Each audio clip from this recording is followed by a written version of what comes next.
Hello everyone! So ngayong araw ay sasamahan niyo po ako sa aking journey dahil ngayong araw ay punta po tayo ng Rio Tuba. So ang Rio Tuba ay sakop po siya ng munisipyo ng Batarasa. So actually, hindi po ito yung naging unang beses ko na pupunta ng Rio Tuba dahil maraming beses na rin pa ako nakapunta po dito. So kapag nakita niyo po yung malaking estatwa ng pinya, it means na sa munisipyo na po kayo ng Batarasa. So by the way guys, sa mga mahilig pala kumain ng pinya, dito po kayo makakatikim ng pinya na sobrang tatamis. So fast forward po tayo is nasa Rio Tuba na po ako. Maputik lang nga po dito kapag umuulan, tapos maalkawok siya kapag maaraw. Pero normal lang po dito guys kasi ito po yung mining.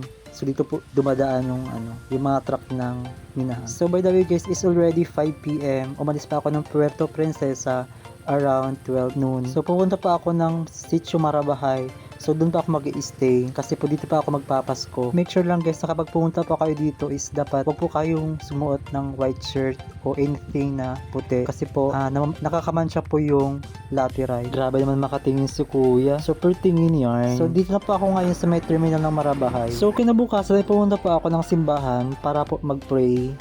So, meron pa ako nakita mga kabataan na kumakanta ng Christmas carols. At dahil kismosa po ako, kaya ayun nakiisuso ako. Kaya ang ending guys, ako yung tinarulingan. Gagawin nakakahila magbigay ng 50 pesos. So, after ko pong pumunta ng church, ay pumunta na po ako ng BDO para po mag-withdraw. So, sa mga nahirapan po maghanap kung saan po mag-withdraw ng pera, nasa harap lang po ito ng 169 merchandising.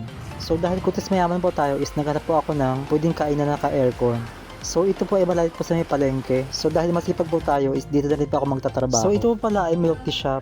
Pero meron din po silang tindang pansit. So yung name po pala ng shop ay Copachinos. So meron po ako kasama guys, dalawa. So kaya sila na pinabili ko ng order. So sa mga bago punta po dito guys ng Rio Tuba, so dito po kayo guys makakahanap ng shop na pwede po kayong mag-stay or magtambay kapag kumain sa labas. So after po namin kumain ay pumunta po kami ng Rio Tuba Town Site. So alam niyo ba na mayroon ditong school na De La Salle pero hanggang elementary at high school lang po yung meron dito. Kaya yung mga gumagraduate ng high school or senior high is lumilipat na po sila ng Puerto Princesa or sa ibang lugar para mag-aral. So by the way, dito po nakatira yung mga regular employee ng minahan. So after ko po maglibot-libot ay pumunta pa ako ng simbahan para magsimba. So ito po yung nag-iisang simbahan po dito sa may town site. Name po pala ng church ay Sacred Heart of Jesus Parish. After church ay dumiretso pa ako ng public market para po bumili ng prutas at gulay. Bali po dito sa Rio Tuba, 50% po ng population ay mga kapatid po nating mga Muslims. So sakto po na Pasko at Mag-New Year, marami po natin ng prutas at gulay. So yan po, nag-ikot-ikot pa ako ng palengke para humanap ng mga seashells at saka vegetables. So dito kayo makakahanap ng saang, sikat-sikat at mga alimpuro. Sobrang mura niya lang po, parang 50 pesos per tabo. So dito po kahit na barangay lang po siya is marami pa kayong mabibili mga prutas at gulay. Tapos ang mumura pa. Magkano po yung lato? Ito, 50 po. Saan, sir? Ito isa niyan.